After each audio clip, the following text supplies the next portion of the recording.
Hello and welcome to the must-see movie show. The most must-see movie show in the galaxy. Most must-see movie show in the galaxy. This is... Welcome to Not Movie Hacks. I tried to intro for the first time. Speaking right now is Tyler. Hacks. Is one half of your Not Movie Hacks team. Yes. This is Tyler, and to my right is my marvelous, miraculously mammal... Matt. Marsupial mammal Matt. So, today's a little bit of a different video. We're not doing a movie review or a TV review or a wrestling review. So today, we are going to talk about ideas we would like to see in Blade Runner 3, which probably won't ever happen because Blade Runner bombed, or didn't bomb, but it did not do that well. I just want to start off by talking about, we should say, spoilers. Big spoilers about Blade Runner 2049. If you haven't seen already, which I miss the majority of the population hasn't. Spoilers. Including the first one, too. Including the first one. We're going to talk about the ending of Blade Runner and some of the plot, Blade Runner 2049, and some of the plot points it leaves open. So if you don't want to hear about it, what are you doing on this video? Get off, go watch our other videos instead. Matt, I want to start off by talking about what Blade Runner 2049 leaves up in the air. So first, the plot point of Deckard. The idea of, because they never answer if he's a replicant or human. Does it really matter? Is it important in the story, or do we need to know? So I'd say it's important to the story because, in itself, it's important that if a replicant has a child, that's pretty important. But I feel like it'd be more like humans would be more accepting of replicants if Deckard was a human who impregnated a replicant. So it shows that both races can coincide rather than it just being two replicants. Because then it's like, there's still this sense of xenophobia because the child of the replicants is still just a replicant, and not like this sort of Christ-like child, like half man, half god, but instead it's half replicant, half human. Okay, so but does it matter? Do we really need it answered though? Don't we kind of have? At least we already have the Christ-like figure. I don't think we need an answer, but I think that it's important. It is okay. Because you can still lie. Like you can do what was that movie? Like you can I can't remember the movie was called, but you can still like if they wanted to stage a revolution around this woman. Spoiler alert. Yeah. Well, I mean, it's already spoilers. We already said spoilers. You can still lie and say, he's the son. He's the result of both a replicant and a human, and still leave it ambiguous as to whether or not they're lying. But I think that it does matter. But okay. So I just wanted to say that there was an article that came out where the person who wrote the script, I do not believe it was Denis Villeneuve, whatever his name is. Isn't there one person? Well, one of the people who wrote the script for Blade Runner, the original. Really? Okay. Yeah. Masterson or something? I don't know that, but one of them apparently talked and said any unanswered questions in the movie were not meant to be answered. They were never meant to have an answer or solution. So, with that in mind, again, Deckard, it is important to the story. I do agree with you that, but I do not think we need... We'll touch on that more in a little bit, but I think we can retire the Deckard character. Yes. The pun on the retired, because that's a big thing. Yeah. That Blade Runners did a replica. But I think we can... we'll talk about it more. But I want to get on next to Niander Wallace, played by Jared Leto in the movie. So we only got, I believe it was 3 scenes in the movie. There's probably only around 10 to 15 minutes of screen time for him at most. Yeah. So, we know one of his goals, and that was to replicate the Tyrells. You're just staring there smiling at me. Because you're smiling at me. This is really... We're not gay, we promise. So... We know one of his goals, and that is to create a replicant that can procreate, like the Tyrells did. That we know that's his goal in the movie. And after his confrontation where he threatens to torture Harrison Ford by saying, you think you know pain, you don't know it, you don't know it yet, or whatever, he disappears from the movie. We have no resolution with this character. We don't know his ultimate... that we can assume it's his ultimate goal, but we don't know if there's anything else, because... It's just everything's left up in the air. Do you think he should play a pivotal role in the next movie? Do you really think we need him? Do you think... What's your opinion on his whole storyline in a whole? as a whole? Well, it's hard because we didn't really get to know him very well in Mhm. Blade Runner 2049. For all we know, he could even be a Goonie to someone else. But it's hard to say what to do with him. I guess you would kind of need him because when Kay's talking to the underground replicant revolutionaries, whatever, Yep. they're saying like we're going to attack Neanderwala specifically. Yep. So I feel like you need to have him, and it'd be nice to have more character to him other than Jared Leto. Probably just a guy played by Jared Leto who just says vague lines And then and then disappears. Okay. We'll get into this more, but he is one of the big unanswered, like, just question marks we have with the movie. He's probably one of the more relevant question marks, because you don't really, because the Deckard being replicant thing isn't super relevant. No. I feel like we need to know who Niander Wallace is in order to make a third movie. Okay, so now we're on to our biggest thing, the biggest unanswered thing in the movie that you said could be when you're doing your review, you said could be a slight problem, and that is the idea that there's a potential revolution by an underground society of replicants, and they want to start a war, or a war in air quotes, against humans, so they are no longer slaves. Now this came up in the third act, or hitting the third act, and then was never brought up again. It came up out of nowhere. And it's one of those things that once the movie ends, you're still thinking, I wonder what's going on with that. So, my nose goes. Do we need to see this, or can we just assume that they're going to win? Because now they have proven with the fact the replicant can give birth that they are at least in their mind, that they are the evolved species. They have their backing, they have their beliefs. Do we really need to see, or can we just assume the outcome of this? Well, I think that it would finalize the story. I feel like you could go for a brighter approach or a darker approach. So, like, the first movie is replicants are killed on sight. They have no rights. Mm-hmm. The only thing they're used for is to mine on Mars or something. Yes, they're because they're of enhanced strength Yeah. and superhuman abilities. And then when they come to Earth, they're not doing that. They're retired because there's nothing else for them here. And Blade Runner 2049, they merge with society more, but, like, they're obviously still in the outs, like people call them skin jobs. Mm-hmm. So I could either see... So there doesn't need to be a sequel, but if there was going to be, I feel like it should either end with... To make it a full arc, it should either end with replicants and humans merging into society perfectly, or, on the other hand, replicants taking over and subjugating humans, like... in Blade Runner what the humans did to the replicants. Okay, that's an interesting point. So, I wanted to bring up, because now we're going to get onto what we think should be in the third movie, if there is ever going to be one, which I doubt there is going to be now. So, one question I want to pose is, assuming there will be a war, assuming a type of war at least, would it work for this universe? I feel at least that Blade Runner, this universe works as kind of a detective noir, kind of slow burn style, not a full-on action movie, because the action scenes were still great, but whenever you have an action scene, this isn't a fault against the movie I still think is a near masterpiece or perfect in every sense, but they feel a little out of place in this type of universe that we got. So how would we have a war or a revolution in this type of universe? What would we do? Well, what would they do? Doesn't necessarily, I would want the movie to be from the perspective of the daughter. What's the memories? Deckard's daughter, or just call it Deckard's daughter. Deckard's daughter. So it doesn't, because she wouldn't obviously be on the front lines fighting. Mm-hmm. Like, it can be, because, like, she seems like a nice person. So it could be like her having to deal with, like, this new political life she's been thrown into. Like, she has, like, a public persona now, and that now she has to deal with this. Like, is it morally okay to attack this like city or something with replicants, or it can even just be like underground thing, just like war through media, things like that. The thing with sequels is that some of the most famous sequels are ones that revitalize and change the genre.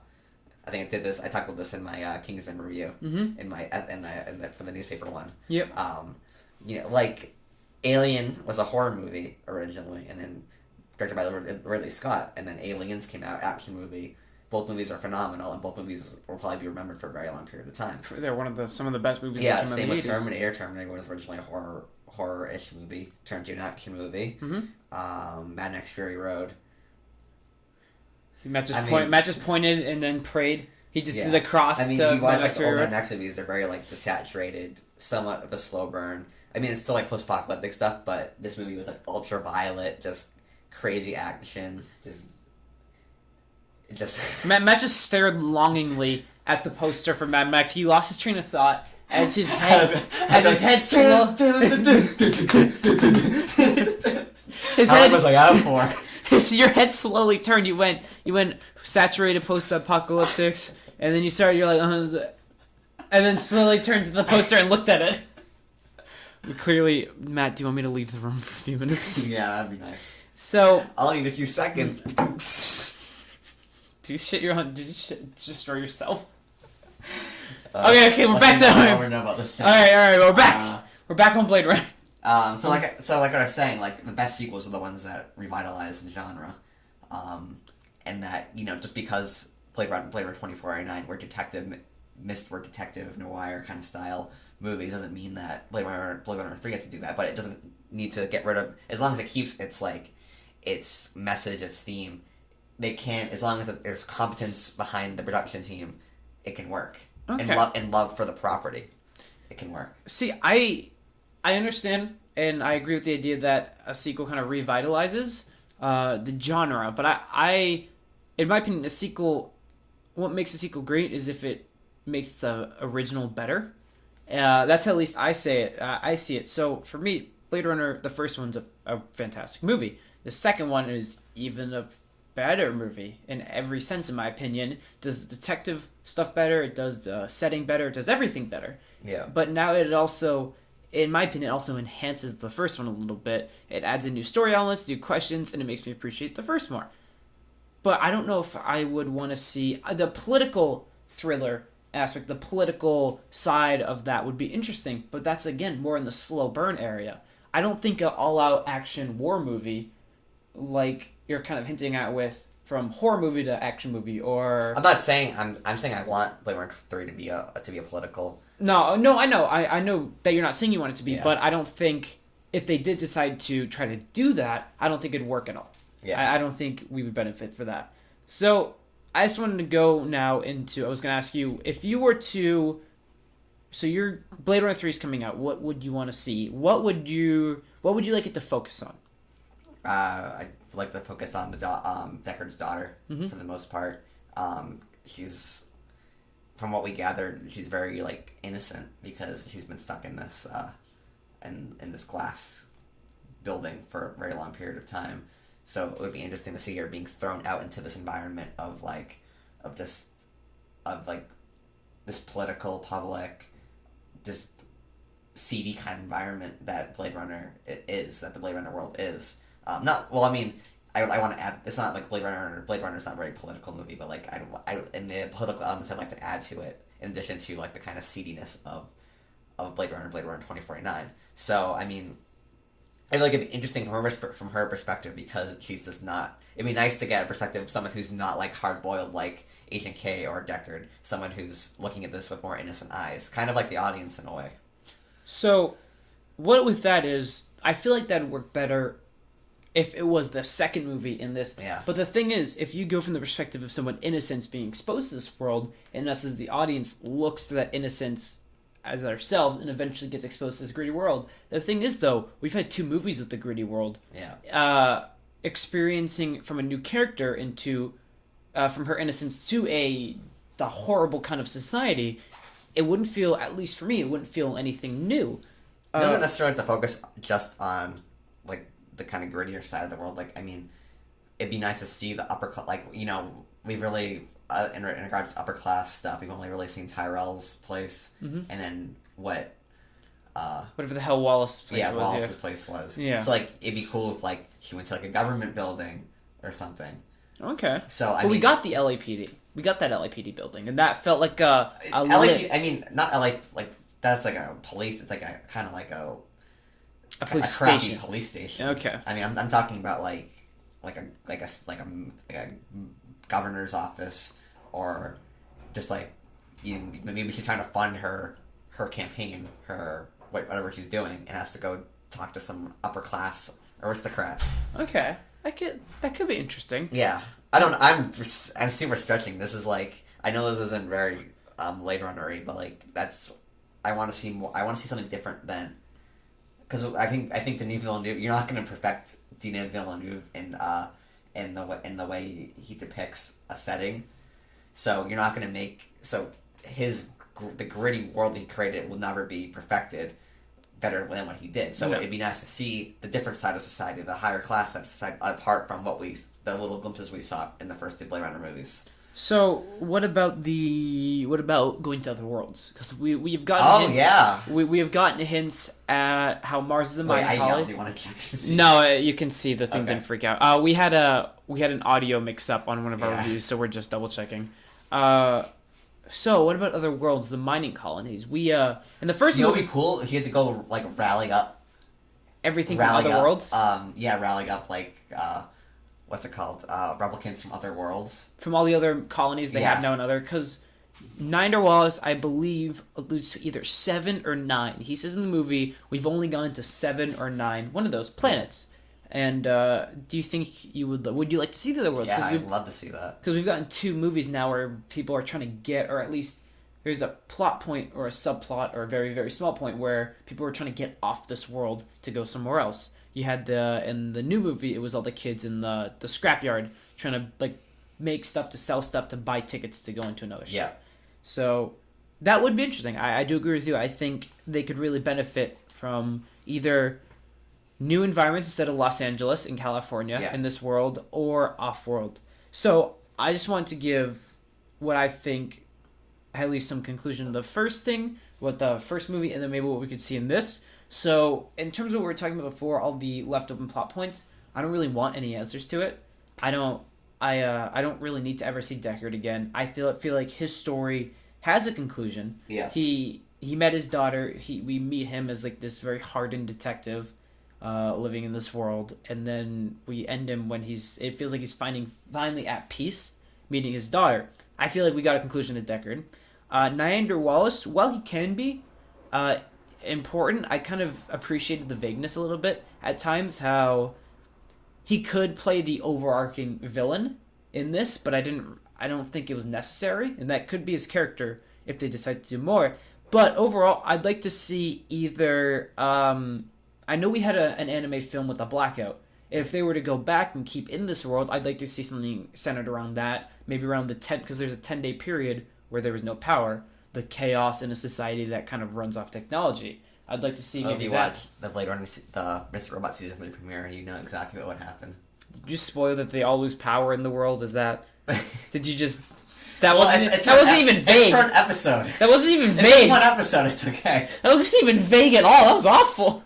It's one episode. So I'd like to see that, or a story that's either farther in the future that explores like the aftermaths of the war or the revolution. Maybe we see society and humans and replicants trying to coexist, and there's still turmoil like we did with after the Civil War, after the fight for slavery, how slaves were eventually integrated in society, and no, they were basically then thrown back into society as indentured servants, I believe is the correct word. Yeah. They basically were still slaves, but just under a different name. Maybe not that, but maybe just the turmoil that comes with. You can watch David Benioff and D.B. Weiss's Confederacy TV show. Oh, we could do that. We can give our thoughts about that. We're never watching that. No. Maybe. You see what happens when they have to go for original content. Yep. It's just gonna be awful. So yeah, maybe we could see the turmoil of that, and that's. Yeah. I think maybe just those are see some interesting ideas about that. So, do you have any other final thoughts about the Blade Runner universe or Blade Runner 3, or what we'd like to see? Put me on the spot. Come on, Matt. Do you just want to stare off at Mad Max again? Yeah, I mean, I just want things to go forward. I don't want to see what happens between Blade Runner and Blade Runner 2049. I want to see what happens after. You want to see a continuation of the story? I'm sick of prequels, middle quels. Middle quels. Soft reboots. Soft prequels. Soft prequels. Sea boots. Sea boots. That's a Red Letter reference. Yeah, we're big fans. We're Professional. We're professional. We're big fans of them. If you haven't been able to tell. Yeah. So, I believe that's all that I had for the discussion.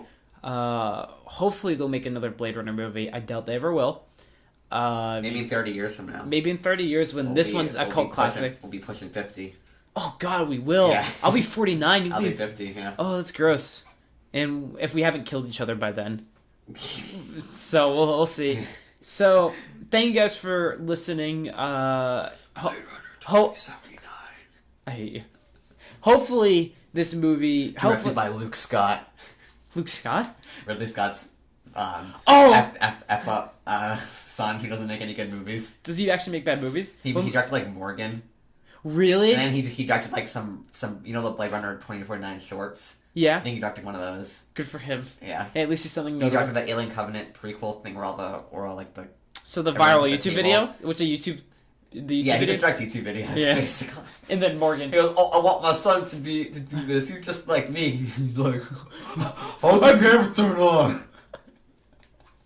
I watched Morgan, by the way. Is it bad? It's really bad. Is it bad? I know Yeagert's in it. It's really incompetent. So Yeah. I basically look at that as it's very, very bad. So thank you guys for listening. Hopefully this video is edited now. I wouldn't bet money on I it. would not bet money on it, but hopefully at least I will.